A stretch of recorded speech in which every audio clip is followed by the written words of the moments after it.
Salut des âmes. Salut des âmes. Je consacre à Jésus ma vie, toute Salut ma des âmes. vie. Une émission des âmes. Nana Une Myriam émission Ministries. des... Nana Myriam Ministries. International Gospel.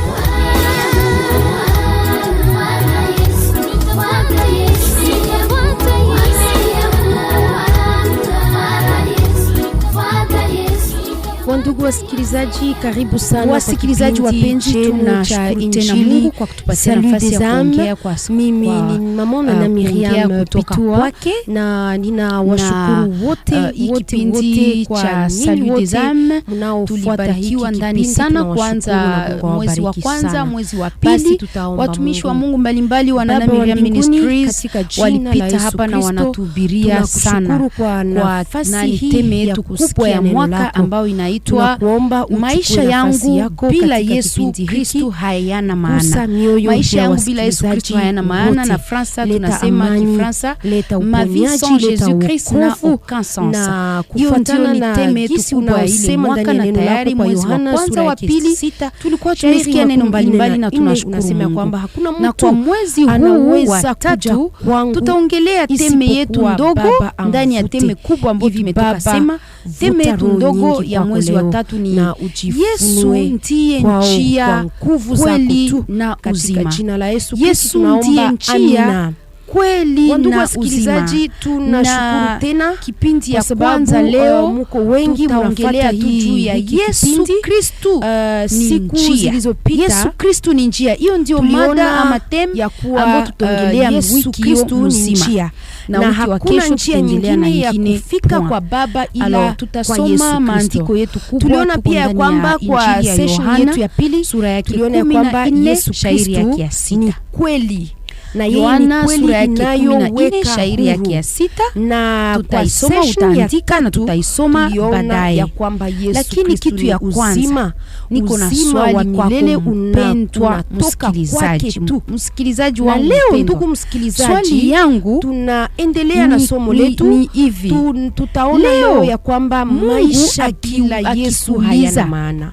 Maisha bila Yesu hayana maana. Inaishia wapi? Na somo letu yenyewe uko nafuata, ndugu yangu, dada yangu, na kubwa sana ndani ya Biblia, ndani ya Yohana sura ya wapi, itakupeleka wapi? Shairi ya 6 Yohana sura, lakini njia yenyewe unafuata itakupeleka wapi? Yesu akasema, wacha tusome.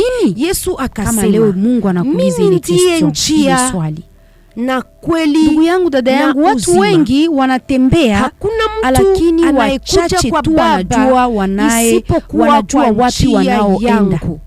Watu wengi wanatembea, lakini wengi hawajua wanaenda wapi. Ndugu msikilizaji, wanusu tu ndio wenye wanajua kwenye wanaenda. Fikiria tu leo ndani ya neno la Mungu, Yesu ama gari sema ndani ya Injili ya Yohana sura yake 14 shairi yake ya 6, Yesu anasema mimi ndimi njia, kweli na uzima. Inakosa, hakuna mtu anayekuja kwa Baba ila kwa mimi. Haleluya.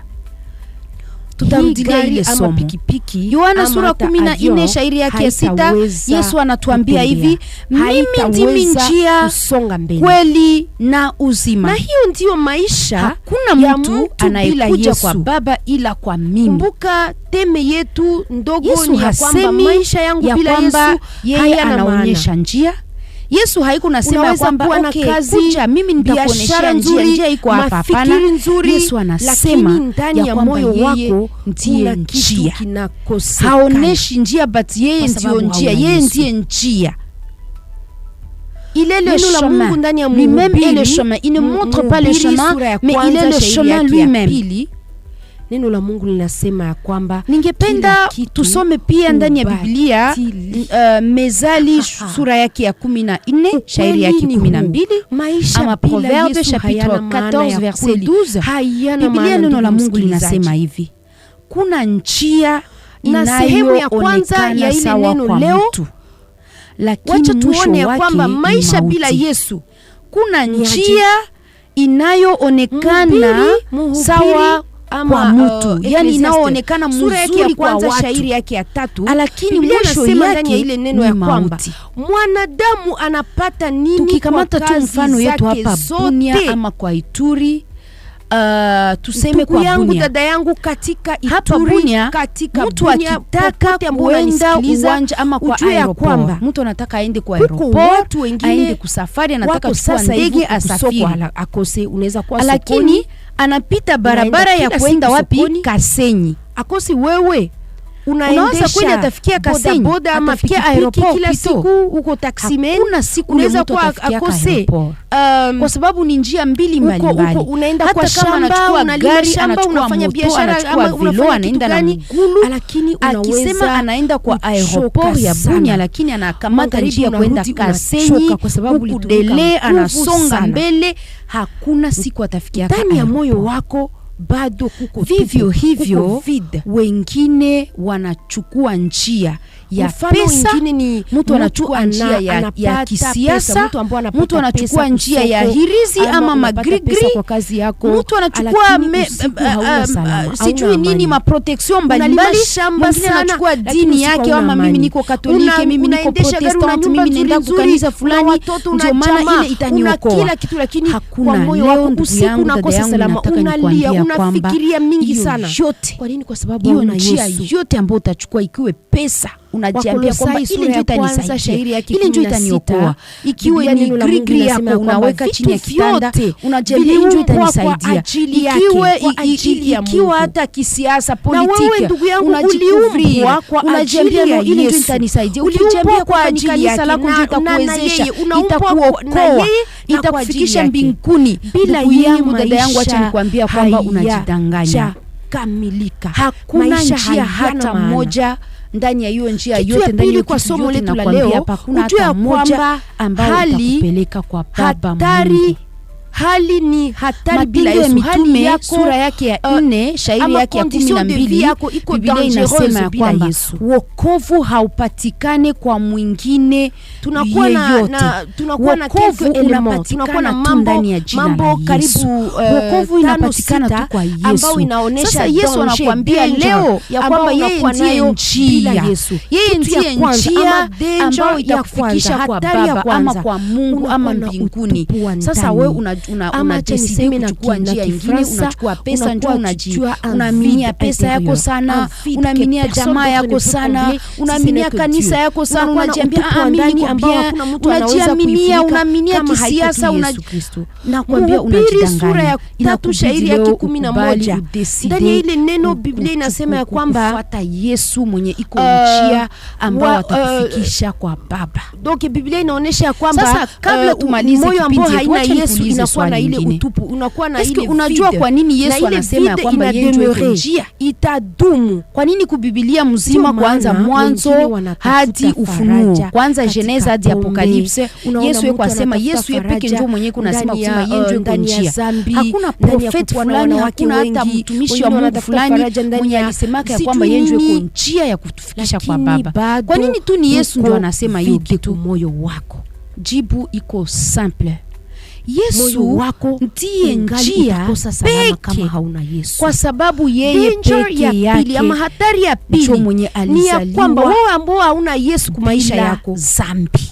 Hakuna mtu mwingine mwenye alizaliwa bila zambi ila Yesu. Yesu anasema ya kwamba yeye pekee ndiye njia kufikishwa kwa Mungu, kwa sababu yeye pekee ndiye alikufa kwa ajili ya zambi zetu kwa msalabani na alifufuka ili tuweze kuokolewa. Hakuna mtu mwingine anaweza sema leo alikufia kasi ya msalaba hivi tuweze kuokoka. Na Yesu anasema vile ya kwamba yeye ndio njia, yeye pekee ndio njia, kwa sababu yeye pekee ndio alifufuka siku ya tatu. Watu wanakufaka hawafukake, wakubwa wanakufaka, itakuwaje? Unasikitika sana. Yesu pekee ndio mwenye utakuwa na hofu ya vita, na kitu ya tatu unakuwa na hofu ya maisha, hauna salama kuroho, unaogopa yeyote mwenye anasema mimi ni Yesu tu. Siku moja nilikuwa nikienda kwa saluni hivi leo, niko nataka tu nikuite kuile wakati wa mwisho, nataka tu nikuite ndugu yangu. Wewe mwenyewe unajiwazia, unafikiria kwamba ni pesa yako, ni akili yako, ni magrade yako, ni madiplome zako, ni kanisa yako, ni jamaa yako, ni kisiasa, ni nchi yako ndio itakufikisha mbinguni. Lakini ile mali leo unajidanganya lakini Yesu anakupenda magharibi ya leo. Anataka uweze kudeside. Mpendwa msikilizaji, wokovu pia anarudi kwa nyumba yake ili apate kupumzika kidogo. Wokovu ni kudeside. Uweze kudeside leo kufata Yesu Kristo mwenye iko mtu alikuwa akimtembeza ndani ya gari, yani driver. Hakuna mwingine ila mbele yeye. Na ukifanya ile decision kwa maisha yako, ninataka utaomba mlango hakukuwa tayari. Simple tu. Anafanya tu karibu dakika 5 mbele ya mlango. Mimi leo nilikuwa nikijidanganya.